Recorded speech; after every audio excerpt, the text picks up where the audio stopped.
Hello, Jeff, are you there? I don't think so. I'll go ahead and get started. Okay, we will call the Governance Committee to order for the Summit County Public Health Board of Health. Time is 5:25. Let's see, should we have a motion for unanimous consent? We need a motion and a second to conduct business by voice vote unless a roll call vote is specifically required by our bylaws, state law, or requested by a member of the board. Second. Okay. Okay, we'll do a roll call vote. Mr. Snow? Mr. Gano? Yes. Dr. Momonis? Yes. Chief Chafin? Yes. McGuire? Mr. Lowry? I'm sorry, just joined. What was the motion? To conduct business by voice vote unless a roll call vote is specifically required by the bylaw, state law, or is requested by a member of the board. Yep. Yes. Ms. Williams? Okay, excuse me, can we have approval of meeting minutes from January 21st? Need a motion and second to approve the Governance Committee minutes January 21st, 2026. So moved. Second. All those in favor signify by saying aye. Aye. Opposed, same sign. Okay, that passes. A Board of Health Committees. Dr. Momonis or Jeff, about that, were you involved with that part? Yeah, so I can explain this. So trying to put together the board committee structure, the way that they had initially set it up was that the board president is the one that is in charge of putting together the committees. When they made the bylaws, they were trying to make it equal. So they said every committee had to have somebody from the cities, somebody from the townships and villages, and somebody from the at-large. We only get, I think, 4 total spots for the at-large, of which several of them are not filled. So then that means when I was trying to go through this, I would essentially have 2 people that I would have to have on every single committee in order to fulfill the bylaws. So I think when we initially did that, we were trying to make sure that, you know, that the villages were equally represented from the cities and townships, and so we're trying to make it all fair. It just unfortunately doesn't work that way, because you have 2 people then that you end up having to stick on every single committee in order to follow the bylaws. So when we did it, I think there were good intentions, although I'm not sure that we really need to follow that. And because it makes it so difficult to put the committees together. So I think that we have to change that wording so that we don't have to have that limitation of the cities. The other thing is they want no fewer than 4 and no more than 7. So then again, that becomes a problem because sometimes there are people who want to be on the committees, especially the newer members, we want to put them on the committees. So I'm not sure, I mean, you have to have at least 4 members, obviously, to have a committee. I don't think that's a problem. But again, my question is, do we really have to limit the number of people on the committee? And if so, is 7 the right number, or can you make it a little higher? So I think that's all, again, open for discussion. These are just my thoughts. Trying to put these committees together was just really, really difficult. And a part of it is, too, is when people put down what committees they want to be on. So when I did it, I tried to send out a sheet, like, give me your first choice, second choice, third choice, so that we put people on committees that they want to be on. But then the problem comes in if, like, all these people want to be on their committees and not on this committee, and then you can't put them on the committee that they want to be on, and then they get mad, and then they're like, why can't I be on this committee? And so it ends up becoming difficult where I don't think there needs to be difficulty, if that makes any sense. So I don't think that we can have everybody, like the whole board can't be on there. Sure. So again, I think what I wanted to do was just re-look at this and just have a discussion about it and come up with something, I definitely think we have to get rid of the one member from each of the three parts. That has to go, because it makes it absolutely impossible to make these committees. So that definitely has to go. So you're recommending to get rid of at least one member representing the cities and one representative of the villages, townships, and general health district? Or Correct. just, okay. Correct. So I So we would, don't have any restrictions to where the committee comes from? correct, correct. I would agree Because with then you end up with two at-large people that have Yeah. to be on every single committee. And then they're like, well, It's a lot. why does this person get to be on four? I only get to be on one committee. And then it was like, we're at a party. So that was just, I think that was part of the issue too, is that some people had to be on 4 committees because I only had 2 people to put on all these committees. Yeah. How does everybody else feel about that? I concur that it doesn't make sense that Yeah, you have to have somebody from the village or yeah. I agree too. Because the other thing is, on the committees, everything has to go to the board for approval anyway. Right. So if somebody, let's say hypothetically, somebody from the village felt that they weren't, and I really, in 2 years, didn't find anything that we passed or even brought up that would somehow discriminate against a village versus a city. I mean, I just don't think those topics, I mean, Chris, I don't think those topics come up, really. procedural question, how many do we have from the village and or townships? Well, there's only 4 general health, at large, and they're not always filled. So that becomes a problem. There's one vacancy present. Yeah. Yeah, and right now there's one Nonsensical to vacancy. leave it, Yeah. So I think if a village feels like they're somehow like being misrepresented or something, they can always bring it up during the regular board meeting.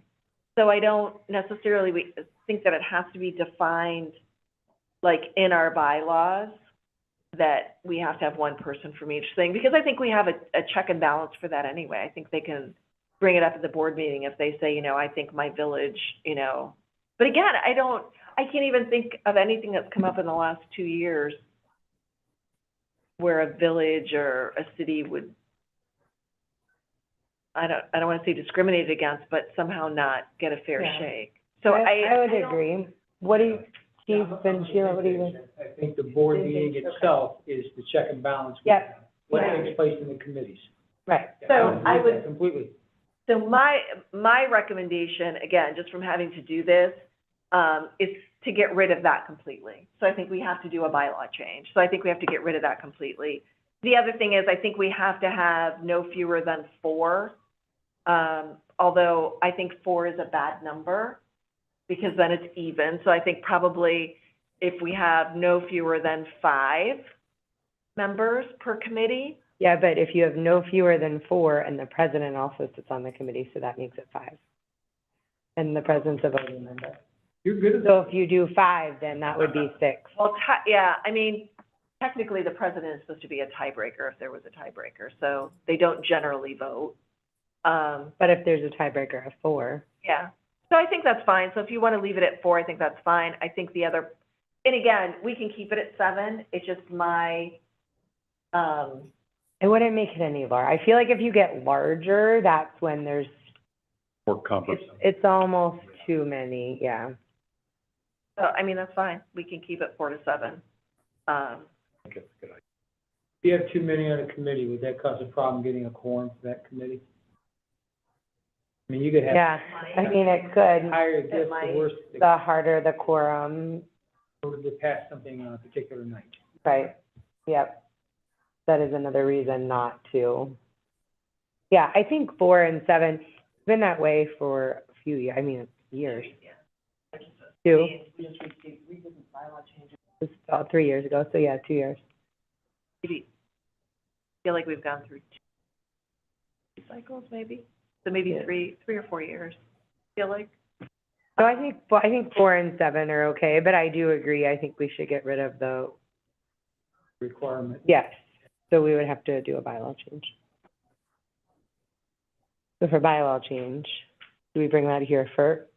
Would have to work on a We'd draft. have to draft it and bring it here and then Mhm. take it, right? Yes. And Yeah.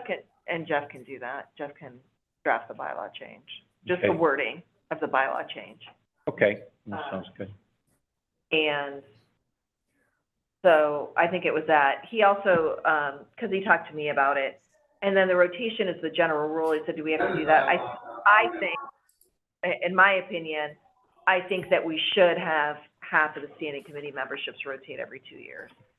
And the reason this first came in to the bylaws was because for a while we would have one person, but actually we had like 4 people who would stay on HR and never leave HR. And we had people who were staying on finance and would never leave finance.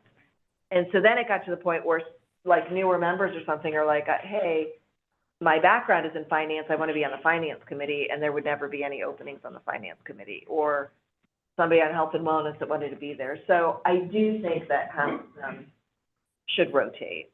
And I think not just that, but I think you bring different perspectives into the committees, which also is really important.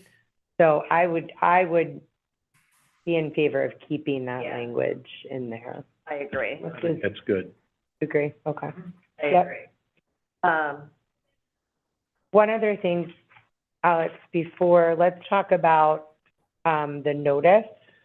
Yes, I just wanted to bring this up. The notice indicates, notice to all committee members at least 24 hours in advance of each meeting. To comply with public records law, that should be 3 days. So we just wonder if that verbiage could be changed just to, Yeah, and I think we put it in there because, we weren't getting the agendas on time. okay. And so there was a complaint at the time, like, I want to be able to see the agenda before I go into the meeting. And sometimes agendas were changed on us, like, at the very last minute. So that's why they put in the 24-hour, but I definitely would change that. Yeah. We should just draft language to change, just say at least 3 days. And then, the other thing that I talked to Jeff about, that I'll bring up too, is the strategic planning committee. And so he said it really doesn't function because they never met. And so a lot of this I would put back on Chris, because the strategic planning committee, I think, never met because the board was never part of strategic planning. So that was kept aside. So I think, one, it depends on whether your opinion that the board should be part of strategic planning. And then number 2, like, how do you implement that? So, I mean, our strategic planning people are awesome. I mean, they do an absolutely outstanding job, but, should the board have, more of a voice, or at least more recognition on what our strategic planning is as a whole, as an entity? And so, again, some of that I would defer to you, Chris, now as the standing commissioner. Where do you see the board's role? Do you want a more active role? Because I think there are definitely people who have experience who, you know what I mean? Like, do you want to weigh an opinion in there? My opinion is personally yes. I think board involvement in our strategic plan is the function of the board. With the intentions for moving our strategic plan presently forward that's being drafted, we intend to provide in the next committee meeting an overview of the goals that were identified within each of our operating divisions and programs. And we also want measures to track our progress throughout. So the updates relevant to our Cascade system, we want to make sure we dive a little bit deeper into where our programs are in meeting those requirements. Quarterly is traditionally I believe our reports are provided through Cascade, but we want to make sure that the Strategic Planning Committee has an overview of more of the intricate details associated with some of the program challenges, maybe the reasons for delays, where our achievements are being made. We want to make sure we're very visible and to show growth and progress within our strategic plan. So I do recommend continuing that structure.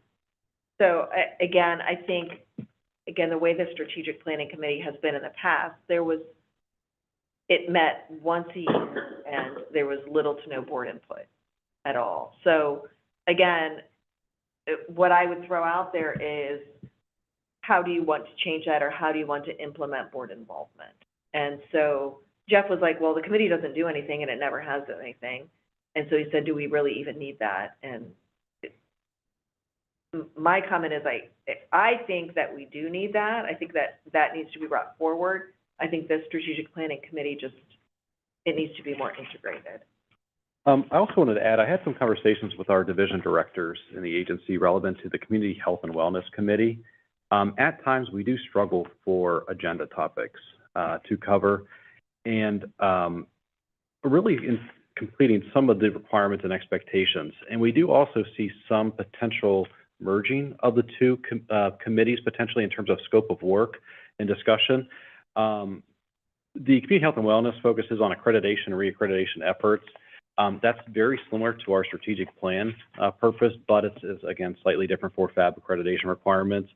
But it looks at operational plans and its correlation with our strategic planning concept. So I don't know if there's a potential to either A, increase the scope of the Community Health and Wellness to help get us a little bit more direction to meet the expectations of the board, or if there's a potential discussion to merge potentially those two committees. I just wanted to propose that based on some conversation with my staff. So you're thinking for the community, so which way are you leaning towards? Community Health and Wellness and strategic plan would be one committee, or Community Health and Wellness stays Community Health and Wellness, and the responsibilities of the strategic planning committee goes into the Community Health and Wellness? Potentially a consolidation, or we maintain the two as is and just clarify the scope and responsibilities of the Community Health and Wellness Committee. I think we're just struggling a little bit in the direction that that's intended to go. Open it up. What do people think? I think it's a good idea to consolidate. I think it would streamline things a little bit, and as Chris said, if you're struggling for topics, you know, you may as well try to get it together so we'll have topics. So my question is, I guess, as I saw them, was that community health and wellness was more like infectious disease, like what's going on with, you know, the community at large that would affect wellness and all of that.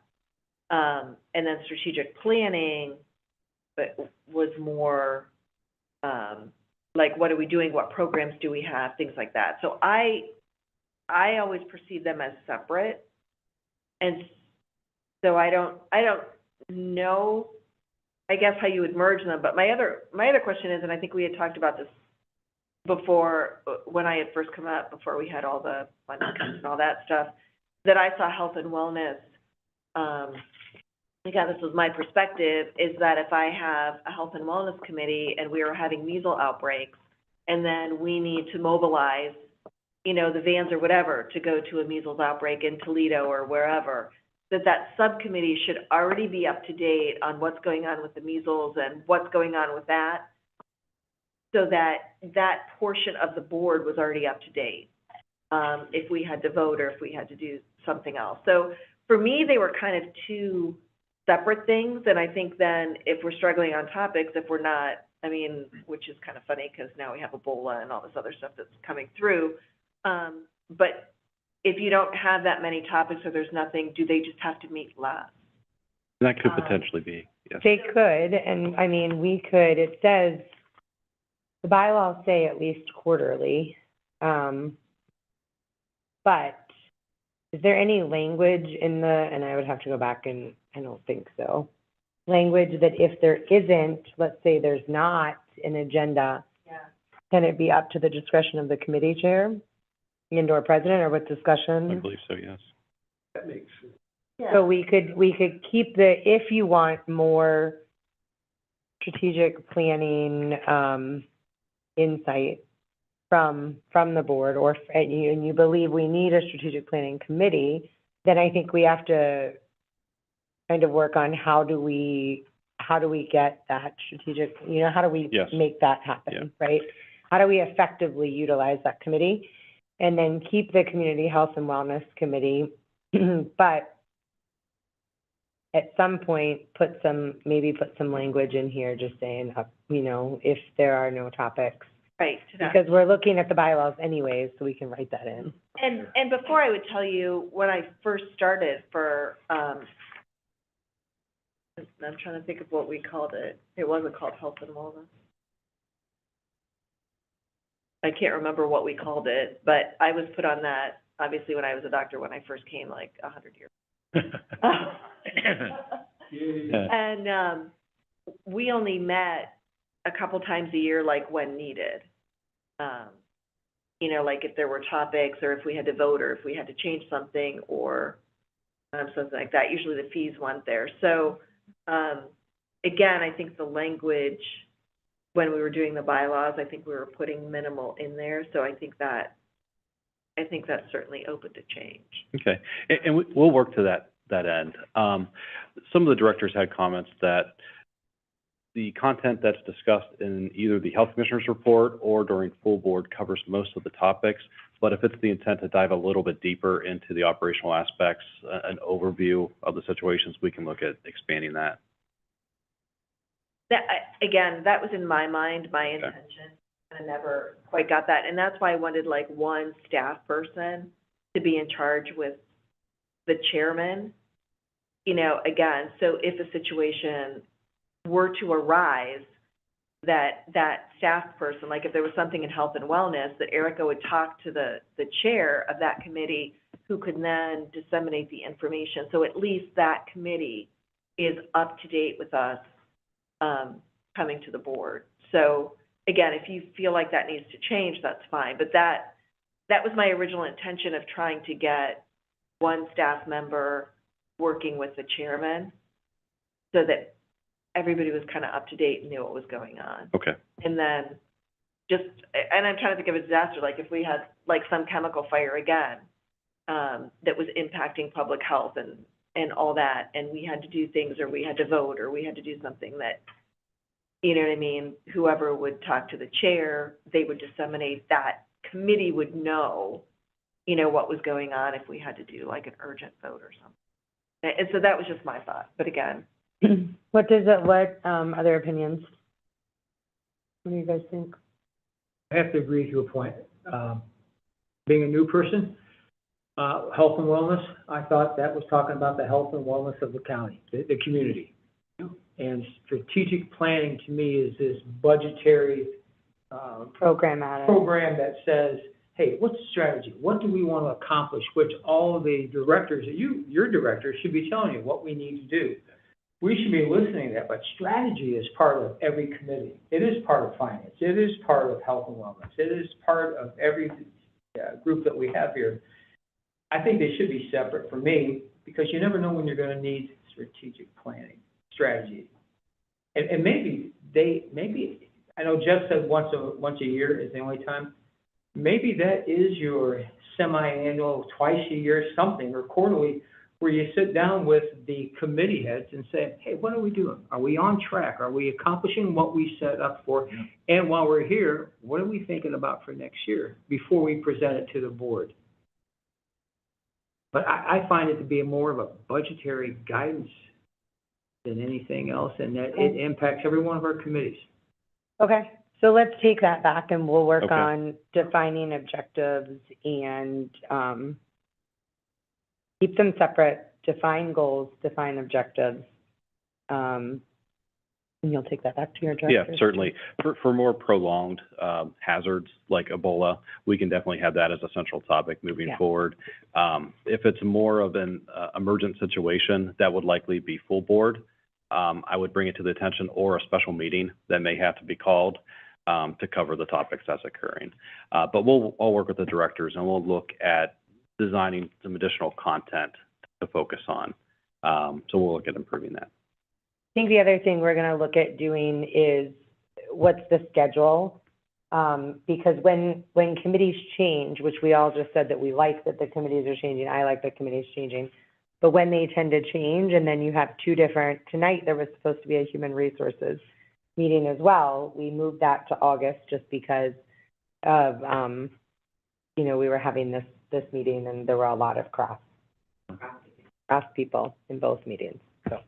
I think it would be great if we could find a way, because I think it was always, you know, I think it was health and wellness and HR, maybe, that always met on the same. So I did get feedback from that, like, well, I really want to be on this committee, but I can never go to that committee because this committee always meets. HR always meets at the same time, but I really want to be on that committee. So I don't know if we can find a way to stagger them so that it's not the same two committees that meet all the time. Yeah, we can look at that. all the time. I'll take that back too. Okay. And again, I appreciate the complexity, because I know it's not going to be easy for those. But yeah, just trying to do all these things, yeah. I know that that tends to be difficult. Okay. Anything else that Move on to, Jeff needed to bring, any other thoughts from the bylaws from any committee member? I don't believe so. Okay, Do we have any other business to cover this evening?